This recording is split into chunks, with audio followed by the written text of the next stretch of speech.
পকোড়া তো আমরা অনেকেই বাড়িতে বানিয়ে খেয়েছি বা দোকান থেকে খেয়েছি, কিন্তু যদি সেটা হয় নুডলস বা চাউমিনের পকোড়া তাহলে কেমন হয়? যে কোনো পকোড়াই কিন্তু আমাদের খুবই সুস্বাদু আর লোভনীয় লাগে, কিন্তু চাউমিনের বা নুডলসের পকোড়াটা আজকে আমি যেভাবে দেখাচ্ছি, চলুন দেখে নিই এর জন্য আমাদের কি কি লাগছে।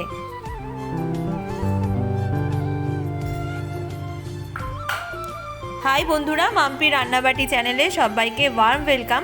আজকে আমি নিয়ে নিয়েছি চাউমিনের পকোড়ার জন্য এক প্যাকেট চাউমিনটাকে আমি খুলে এখানে রেখে দিয়েছি একটা থালার মধ্যে।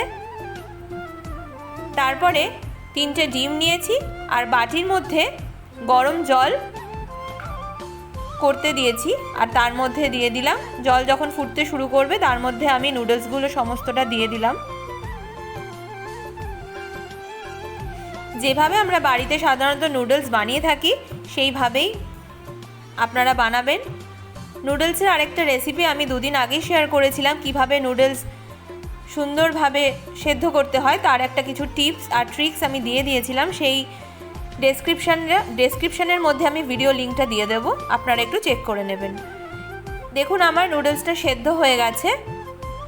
এটা কিন্তু 70 থেকে 80% কুক হবে, বেশি কিন্তু কুকড হবে না।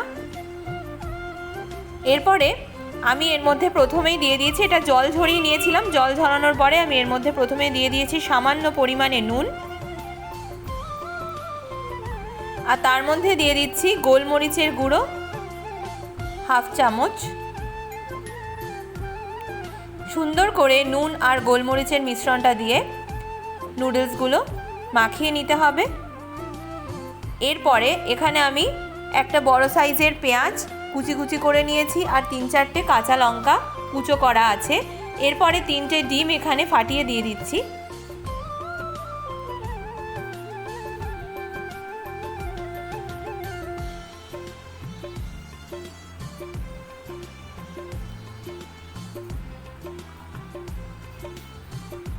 তারপর এখানে ভালো করে এটা আমি মিশিয়ে নিচ্ছি, যেরকম করে আমরা সাধারণত ডিমের অমলেট করে থাকি ঠিক সেইভাবেই করে নেব।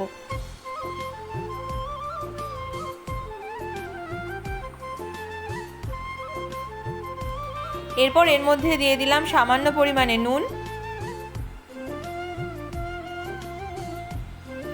আর এখানে দিয়ে দিচ্ছি বেকিং সোডা, আর দিয়ে দিচ্ছি হাফ চামচ গোলমরিচের গুঁড়ো। এরপরে ভালো করে একটা স্পুনের সাহায্যে এটাকে মিশিয়ে নিচ্ছি।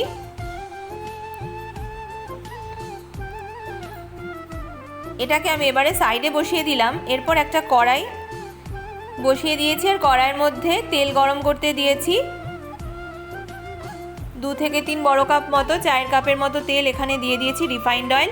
এরপরে নুডলসগুলোকে ওই মিশ্রণে ভিজিয়ে, মানে ওই মিশ্রণের মধ্যে ডুবিয়ে নিয়ে তারপরে ছোট ছোট বলের আকারে এখানে দিয়ে দিতে হবে, তাহলেই আপনার পকোড়া হয়ে যাবে। তারপরে এপিঠ ওপিঠ সুন্দর করে ভেজে নিতে হবে।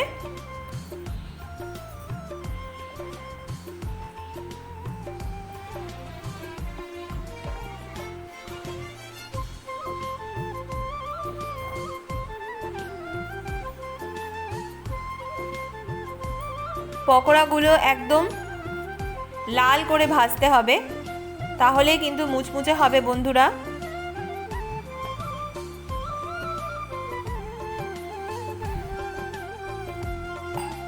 তারপরে একটা হাতার সাহায্যে আমি এগুলোকে তুলে নিচ্ছি।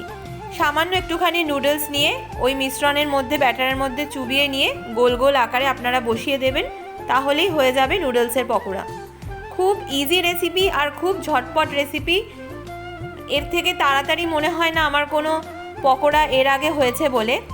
যে কোনো পকোড়াই করতে গেলে কিন্তু অনেক সময় লাগে, অনেক কিছু জিনিস লাগে, আর এর মধ্যে এমন কিছুই নেই। জাস্ট চাউমিনটাকে বা নুডলসটাকে একটু সেদ্ধ করার ব্যাপার, তারপরে সেটার মধ্যে একটু নুন আর গোলমরিচ মিশিয়ে দিয়ে আপনারা ব্যাটারে একটু একটু করে চুবিয়ে দিয়ে পকোড়ার সাইজে করে ফেললেই পকোড়া হয়ে যাবে। অ্যাট এ টাইম কিন্তু অনেকগুলো পকোড়া ভেজে ফেলেছি, কারণ এটা খুব তাড়াতাড়ি হয়ে যায়। ব্যাস, আমার নুডলসের পকোড়া কিন্তু একদম রেডি বন্ধুরা। দেখুন আপনাদেরকে আমি দেখিয়ে দিয়েছি এরপরে আপনারা ওপরে চাট মশলা বা গোলমরিচ দিয়েও সার্ভ করতে পারেন। আমি শুধুমাত্র কাসুন্দি, পেঁয়াজ আর কাঁচা লঙ্কা দিয়েই সার্ভ করে দেখালাম আপনাদের। যদি ভালো লেগে থাকে তাহলে অবশ্যই আমাকে কমেন্ট সেকশানে কমেন্ট করে জানাতে ভুলবেন না, আর যদি নাও ভালো লেগে থাকে সেটাও জানাতে ভুলবেন না। সবাই খুব ভালো থাকবেন, সুস্থ থাকবেন। আবার আসবো নতুন কোনো একটা দুর্দান্ত রেসিপি নিয়ে আপনাদের কাছে।